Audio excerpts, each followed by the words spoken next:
vatanı, altından dalası, ерліктің дастаны, еліме қарашы. Студенттер,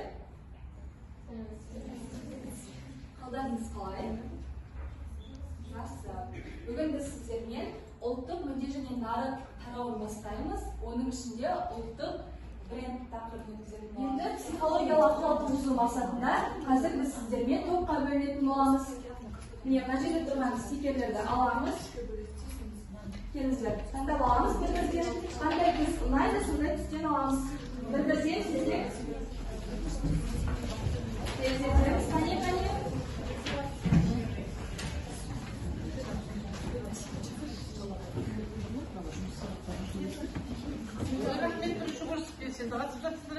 Жарайсыңдар, қане сіздерді. Жасыл түс таңдағандар, қолдарын көтереміз. Қане, бірінші топ. Анда сарғылт түстер, екінші мен, осындай мен сарғылт түстер. Отырамыз мына жаққа, екінші топ. Екінші топ. Кезде отырған бір-бірімен достарына жақсы тілек жазамыз. Мейірімді сөздер. Қайтесен, тыңдаймыз. Қымбаттың мені ешқашан жолынан таймасын, жақсы, керемет.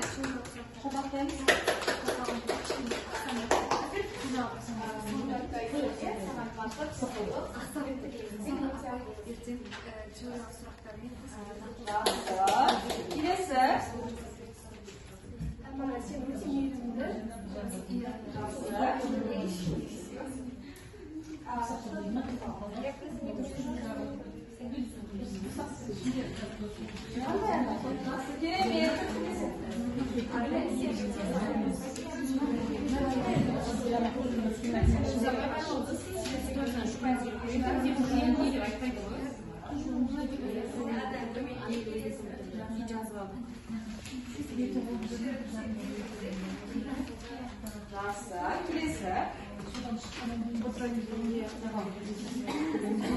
Карина, сен өте әдемі және сүйкімді, көңілі таза, бақытты бол. Керемет. Мариям, сен әдемі, мейірімді, ақылды және ашық жауапты қыз. Келесі.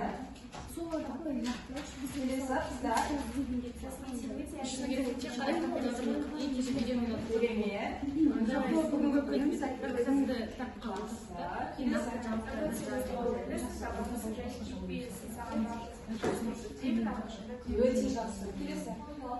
Мақсатында бір-бірлеріңіздің көңіл-күйлеріңізді көтеруге тырысыңыздар. Бұл мақсат орындалды ма?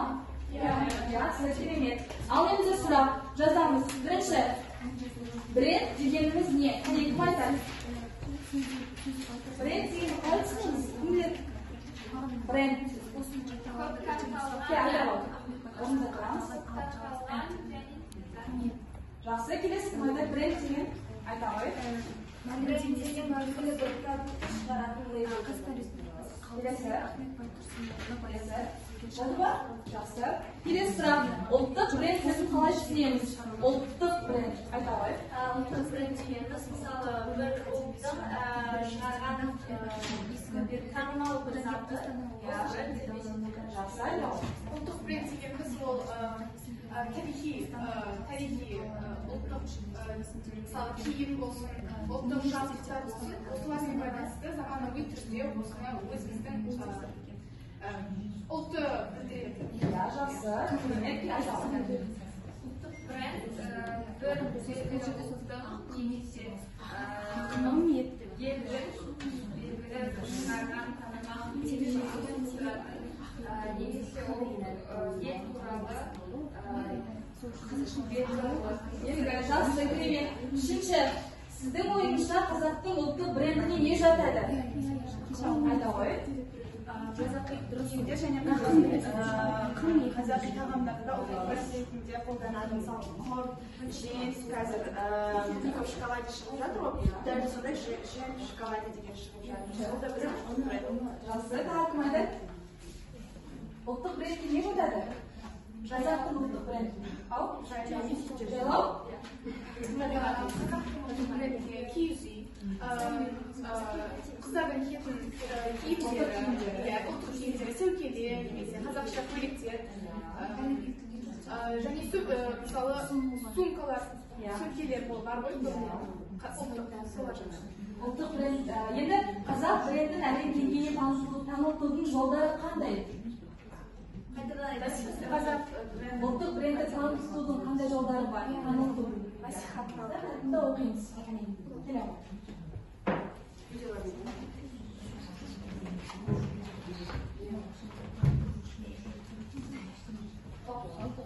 Мұқият тыңдаймыз және сол уәдені орындау.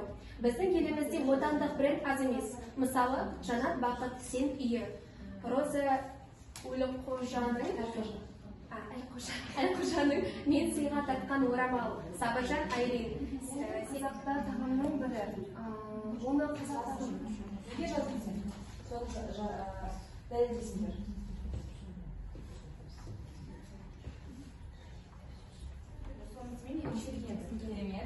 Қазақтың қымызы, орыстың айыбы, Қытайдың айдаханлары. Менің сүйікті фильмімде Қытай халқы айдахасын киелі деп санайды. Ең соңғы қорытынды ұлттық бренд елдің тарихын білдіреді. Жақсы, келесі. Айтамын. Біріншісі қазақ халқының тіршілігі туралы, екіншісі дәлел киіз үй қонақтағандар. Мысалы, наурызда бәріміз киіз үй құрып тойлаймыз. Қонысында қазақ халқының дәстүрін ұмытпай, оларды жаңартып күреске айналдырмыз. Дұрыс, керемет. Келесі. Бұл мәтін бізге ұлттық бренд туралы айтты. Екіншісі, өйткені бұл мәтінде киіз үй, қымыз, ұлттық тағамдар, ұлттық киімдер туралы айтылды. Үшіншісі, өмірімізде ұлттық бренд маңызды рөл ойнайтынын білдім. Төртіншісі, ұлттық брендімізді көркейтіп насихаттау қажет деп ойлаймын. Келесі. Біріншісі пәтер. Әр елдің өз бренді бар. Мысалы, Қазақстандікі қымыз, киіз үй.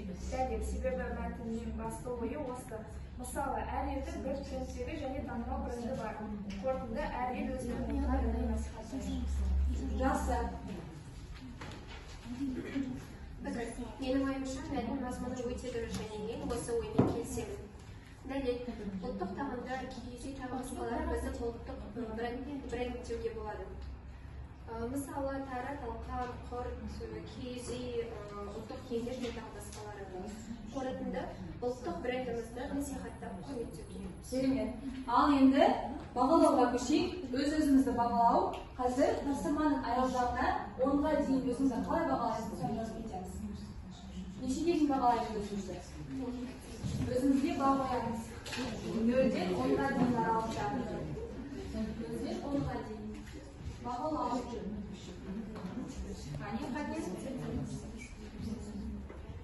Бағалаймыз өзімізге. Жақсы. Ал енді сөйлемдер. Тілдік бағдарға байланысты құрмалы сөйлем дегеніміз не? Есеп кезінде айтамын.